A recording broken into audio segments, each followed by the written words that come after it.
Welcome back to this week's tech tip from the Gun Concierge Workbench. My name is Will, gunsmith and instructor here at We Shoot. I want to start off by saying anytime you're handling your firearm outside of the range, make sure you don't have any ammunition. This week's video, we're going to be talking about the Ruger 1022. Well, I thought we were going to be talking about the Ruger 1022, but here in front of me, it looks like I've got a FN PS90. Well, it's actually both, kind of. What this is, it is a Ruger 1022 with a PS90 conversion kit. So it's got all the internals of a 1022 with the outside shell of the famous P90 or PS90. Now, I'm usually not a big fan of conversion kits. I want to start off by saying, but because I find that they're not always well built, and they could be a little bit, let's say, loose or wobbly, or they just don't feel right. Having said that, High Tower Armory, the people who produced this awesome conversion kit, did a great job. I mean, it really feels like it was made like this, straight out of the box. It feels like an actual firearm, not a firearm that was converted to another firearm, if that makes any sense at all. It looks awesome. It gives you that famous reliability of that 1022. You know, I shot a bunch of rounds through this. I shot standard velocity, high velocity, bulk ammunition. It ran flawlessly with everything, and it wasn't that difficult to put together. So here's what I'm gonna do. I'm gonna crack this thing open so you can see what's actually inside, and we'll go from there. It's all held together by nuts and bolts, 12 to be exact. I used a power drill. Just make sure if you're using a power drill when you're assembling this, that you have it set to a very low torque setting.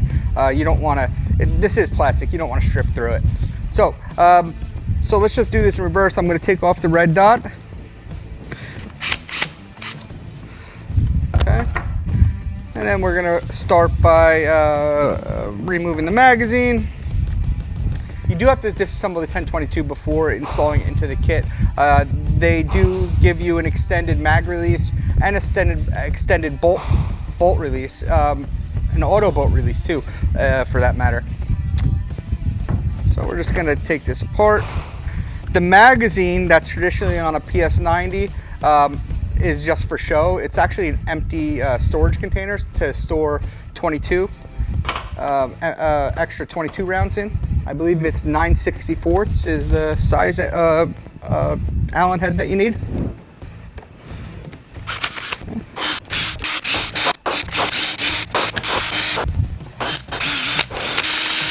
And then we have this aluminum barrel shroud that is actually sold separately. The kit does come with a plastic shroud that goes over the standard 1022 barrel. But we do sell aluminum one that is actually pretty good. The aluminum shroud also comes with the thread adapter for the 1022 barrel. Okay. Now this kit takes the standard 18.5-inch 1022 with the tapered barrel. It could also take the 1022 with a bull barrel as well.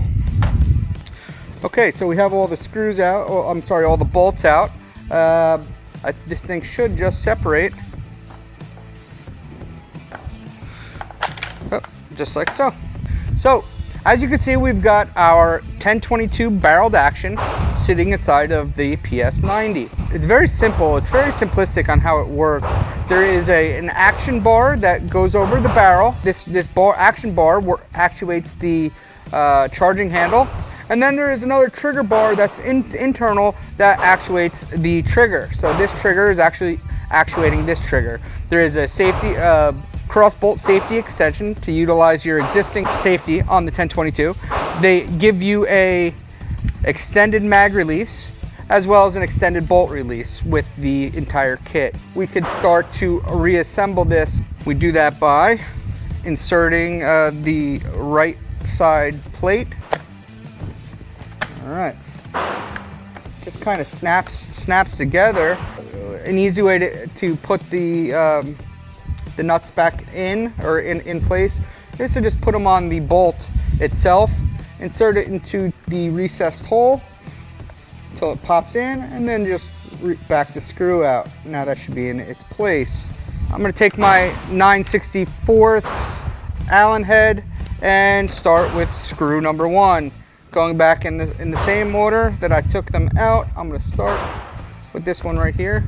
Make sure that you're going to want to put your finger on the back side to hold the retaining nut in, so it doesn't pop out.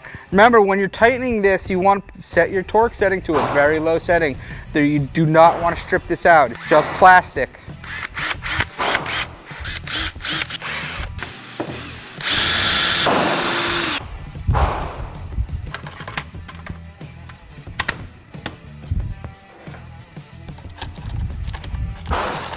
Okay guys, once you have your conversion kit assembled, you do want to function test it. Remember, it's not great to dry fire 22, but once or twice isn't going to hurt it. So you check the safety is working. Let's use the cross bolt safety, see if, okay, that worked. And then let's use the trigger safety here. No fire, take it off, fire. Everything seems to be working. Let's go take it on the range and see how it shoots. But I do want to also say that we have this for sale here at the shop. We also are going to put one out for rent. So if you want to come down and try it, be my guest. Come on down, rent it for an hour, and see what you think.